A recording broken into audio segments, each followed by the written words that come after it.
My name is Michelle Johnson. I have a husband who's 2 years older than me and a daughter in elementary school. Both my husband and I work. I was a dedicated designer at a certain apparel company. Then one day, I received a phone call at work. What? My parents were in an accident. I was in shock.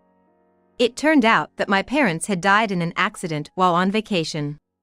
My parents, who were close to each other, used to go on trips about once a month. On that day, it seemed they were driving to a tourist destination, but they apparently fell off a cliff on the way. They were found by a passerby, but it was too late. I was stunned, but I managed to leave work early and decided to call my husband first. Hey. I need to talk to you about something important. What is it? I'm busy, you know? My husband sounded irritated over the phone. Even so, I took a deep breath and continued the conversation. Actually, my dad and mom have passed away. Really? Is that true? Yes. They had an accident during their trip. When they were found, it was already too late. As I talked about my parents, I couldn't help but cry. I was sobbing while on the phone.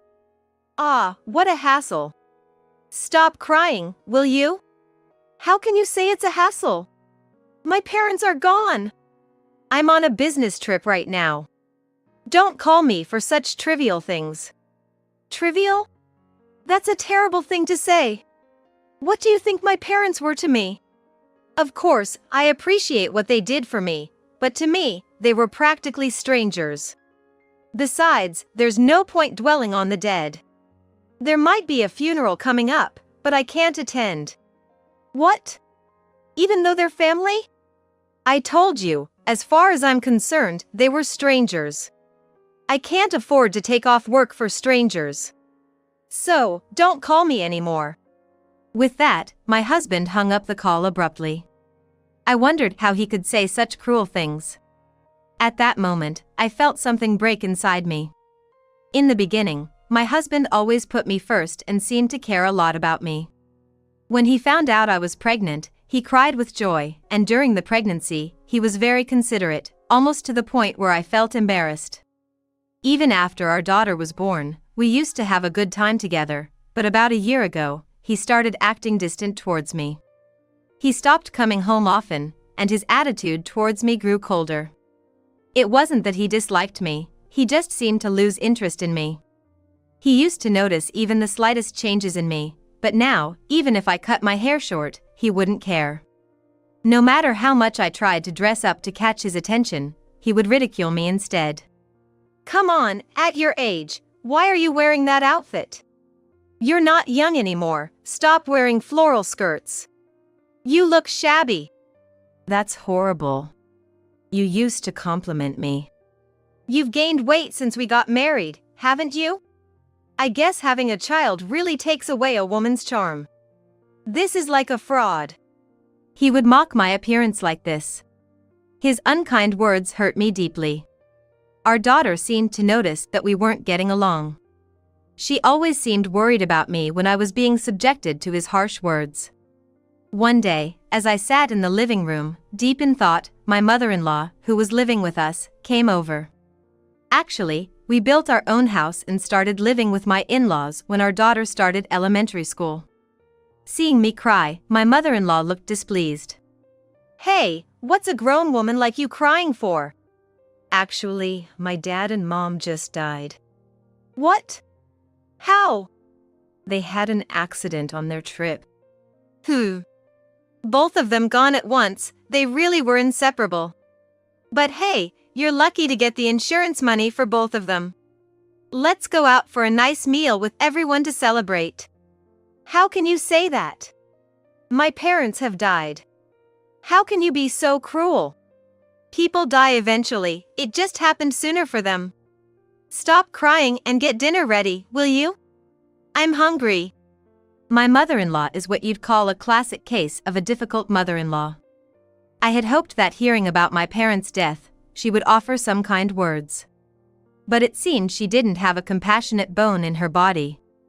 So, I started preparing for the funeral with the help of my relatives. My husband, claiming he was too busy with work, didn't even attend. I couldn't believe how heartless he was. After my parents' funeral, I decided to start preparing for a divorce. Once everything was in order, I left a voicemail for my husband, who was still on his business trip. I'm going on a long business trip. Please, take good care of your parents. That's all I said in the message. I had no more regrets. I left the house where I had lived for so many years with my belongings. A few hours later, while working at the office, I was called in by HR. My husband, drenched in sweat, had come looking for me. I had been ignoring his calls. He probably thought he'd find me at work. Truthfully, I didn't even want to see his face anymore, but I didn't want to cause a scene at work, so I reluctantly agreed to meet him. When I stepped into the entrance, there he was, looking extremely flustered. Michelle! What's this all about? Mom and Dad are in a mess. Give me a break. I'm sorry, but you can't just show up like this. I'm working, you know? Besides, weren't you supposed to be on a business trip? I rushed back as soon as I got Dad's call. After you left, they were struggling without you. Mom's in the hospital, Dad's bedridden, and your stuff is gone. What happened? I decided to explain everything to him, step by step. Your mother's diabetes got worse, and she had to be hospitalized urgently. You knew she had diabetes, right? I knew, but it wasn't a big deal, was it? She always seemed fine at home. She might have looked fine, but her condition was serious. She collapsed with a severe headache. After some tests, they said she needed to be hospitalized. She wasn't taking her medication or going to her doctor's appointments, so her condition worsened. And why is Dad bedridden? Your father threw out his back trying to take your mother to the hospital. He's always had a weak back. And trying to lift your mother, who's nearly 220 pounds, didn't help. What? Really? My husband was visibly shocked and speechless for a while. My mother-in-law had been suffering from diabetes for about 2 years. She always loved greasy foods and high-calorie snacks, often snacking whenever she had time. I tried to make low-calorie meals for her, considering her condition, but it seemed more annoying to her than anything else. What is this? The meatloaf hardly tastes like meat. I added soy pulp to the meatloaf, thinking it would help you feel fuller and be better for your health. This is inedible. I don't want to eat such a poor meal. I'm not eating this food. With that, my mother-in-law threw the meatloaf I made into the sink. This wasn't the first time she had discarded a meal I prepared. Even seeing her do this, my husband turned a blind eye. Worse, he would sometimes blame me for it. Can't you stop doing things that upset Mom? Like that meatloaf, you're practically picking a fight. I was thinking of her health. If she keeps eating high-calorie meals, it could be life-threatening. That's none of your business. Let her eat what she wants. And don't you dare do something like this again. I'm the one who has to deal with the fallout. As for my father-in-law, he never got involved in our arguments. It was more about not wanting to get dragged into it than indifference. I can't believe I put up with my husband and mother-in-law for so long. I had thought about divorce many times. But I hesitated because I didn't want to take my daughter's father away from her. Living without a father isn't always seen positively. But I can't live with this man anymore. I've made up my mind. I'm sorry, but I don't want to talk to you anymore. Can you please leave? I don't want to cause trouble at work. No! I need answers. Let's talk properly. Fine. Let's go somewhere else. It was lunchtime. So we decided to go to a nearby cafe. As soon as we sat down, my husband asked, So, what are you going to do about Mom and Dad?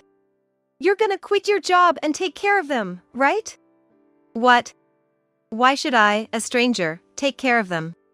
They're your parents. You deal with it. They're your parents, so you should take care of them. Stranger? They're my mom and dad. Sure, we're not blood related, but we're still family. Well, we're going to be strangers soon, so it's none of my business anymore. Why should I care for your parents after we're divorced? Strangers? What are you talking about? He seemed to be missing the important point. Didn't you see the divorce papers I left in the living room? I've already filled in my part. I need you to sign it too. Divorce? He was so preoccupied with his parents' situation that he hadn't paid much attention to the house. He was so shocked that he stood up abruptly. Please sit down, you're drawing attention. Michelle, are you serious about this divorce? Dead serious. Do I look like someone who jokes? I thought you were just going on a long business trip. That was a lie. I'm actually transferring to a different department in another state. The move is a bit later, though. What? I didn't hear anything about that. After I told my company that I might get divorced, they offered me a transfer. And I'm not telling you which state I'm going to. What? Are you really serious about getting divorced?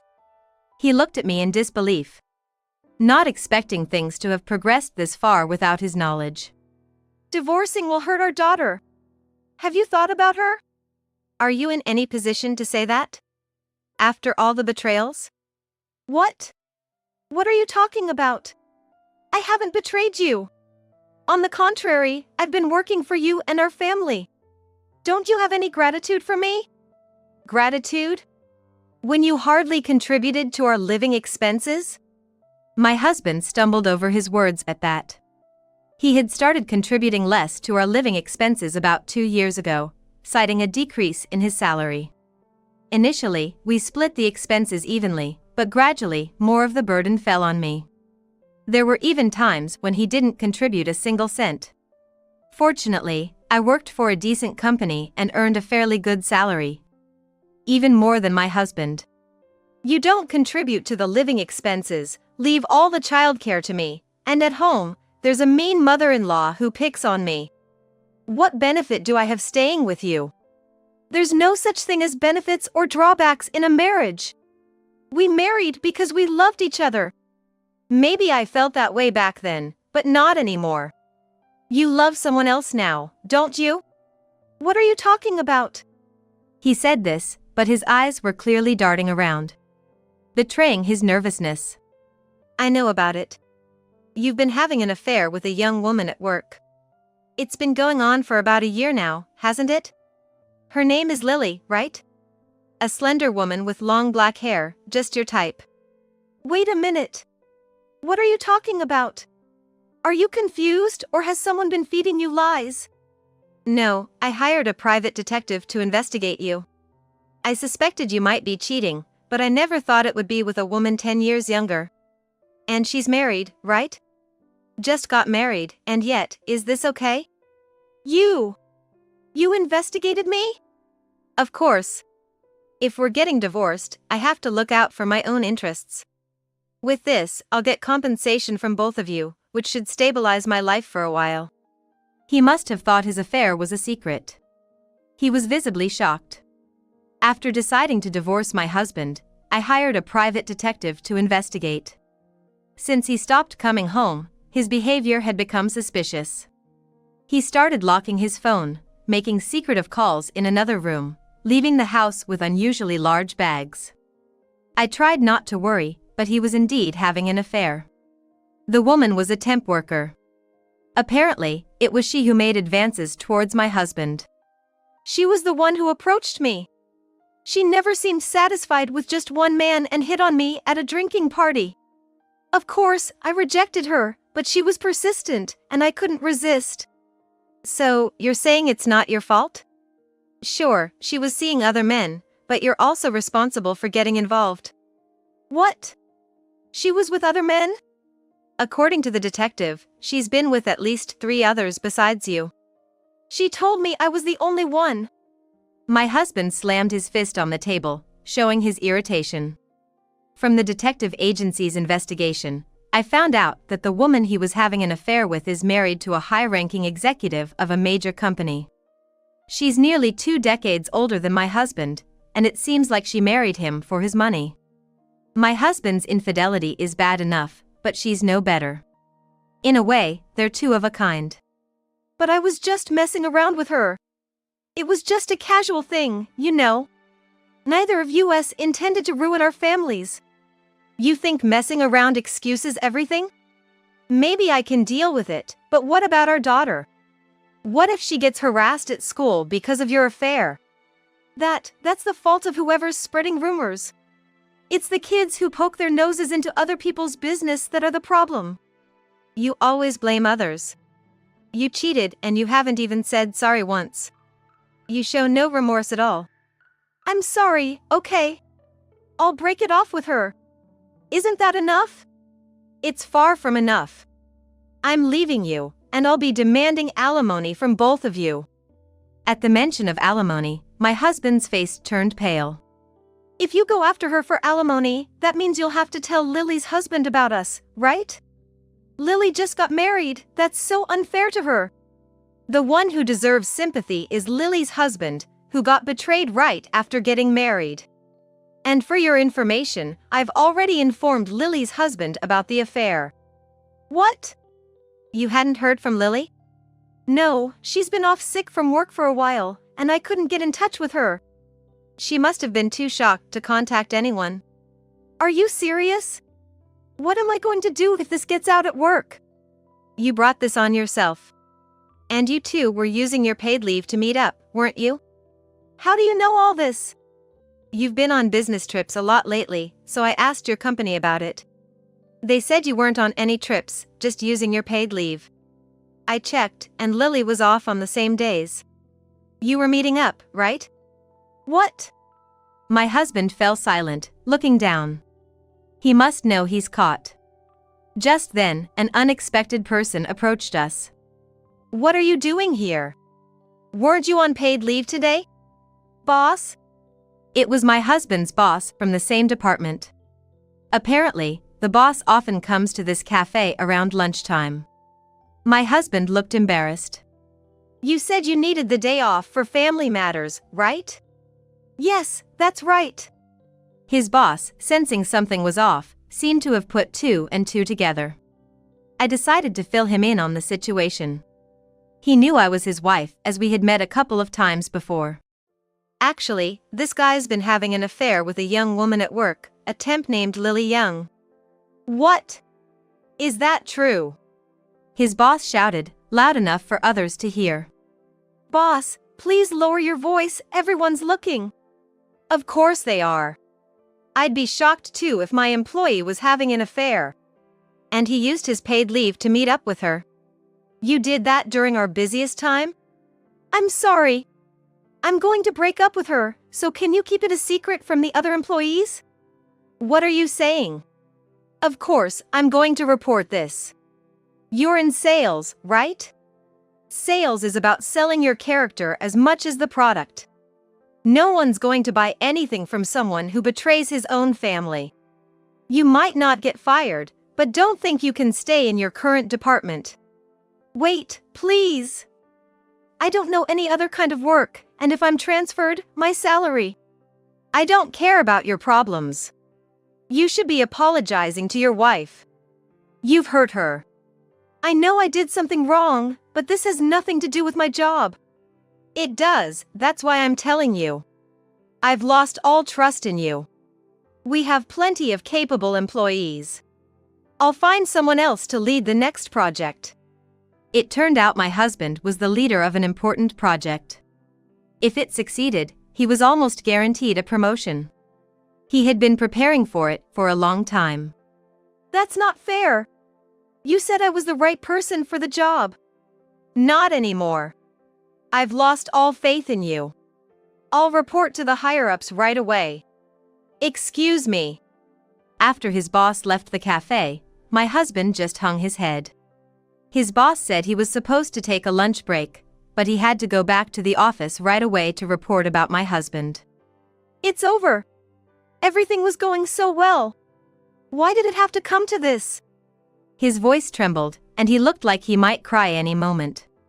I'm going to leave the rest to my lawyer, so let's discuss through him from now on. I left his business card on the living room table, so give him a call if there's anything. You're really serious about divorcing me? He asked me with tears in his eyes. It seemed too late for such questions. I nodded firmly. That's what I said. I can't stand living with a cheater anymore. And I've had enough of your mother too.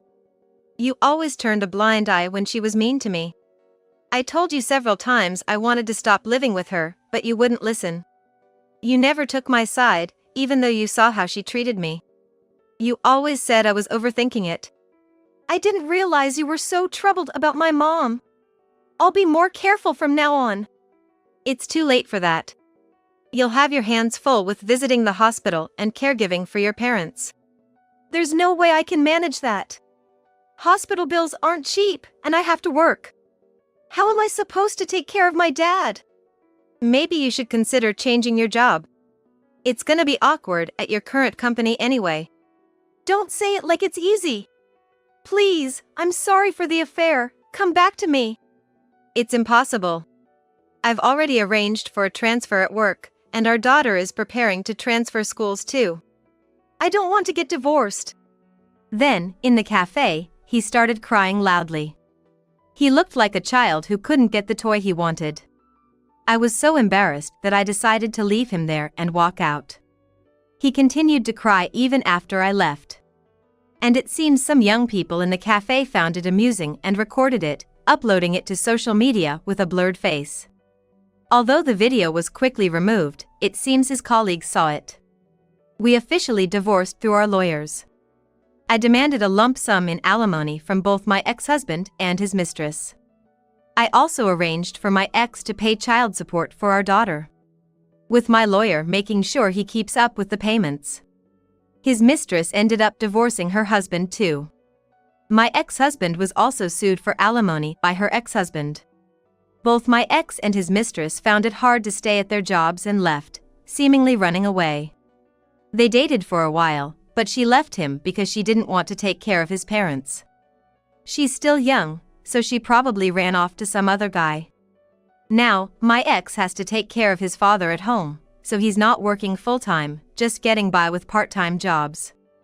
As for me, I'm focusing on my work in my new department. I've been given important tasks and even got a small raise. My daughter had to transfer schools, but she's made friends quickly and seems happy. I've become a single mother, but I have no regrets. I'm sure my parents are watching over me. I want to live strongly, watching over my beloved daughter's growth.